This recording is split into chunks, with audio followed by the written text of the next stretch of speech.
आखिरी भाग, आइए सुनते हैं। कुछ महीनों बाद रोहित के मन में एक विचार आया। उसने सोचा कि क्यों न इस घटना को और गहराई से समझा जाए। उसने आकाश और सुनील को भी इस विचार में शामिल किया। उन्होंने तय किया कि वे फिर से गांव में जाएंगे, लेकिन इस बार पूरी तैयारी के साथ। वे सभी आवश्यक उपकरण लेकर गांव वापस लौटे। इस बार उनका इरादा था कि वे उस रहस्य का पूरी तरह से समाधान करेंगे। गांव पहुंचते ही उन्होंने देखा कि वहां की खामोशी अभी भी वैसी ही थी।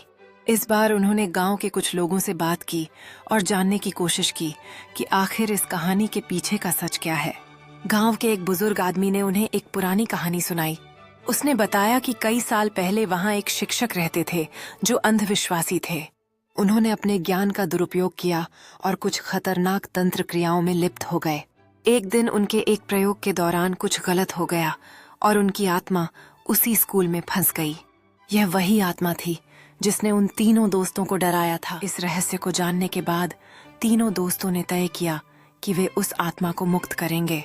वे स्कूल के उसी तहखाने में वापस गए और वहां पड़े बक्से की जांच की। उन्होंने देखा कि बक्से के अंदर एक ताबीज था जो उस आत्मा को बांध कर रख रहा था। उन्होंने वह ताबीज उठाया और गांव के एक पवित्र स्थान पर जाकर उसे नष्ट कर दिया।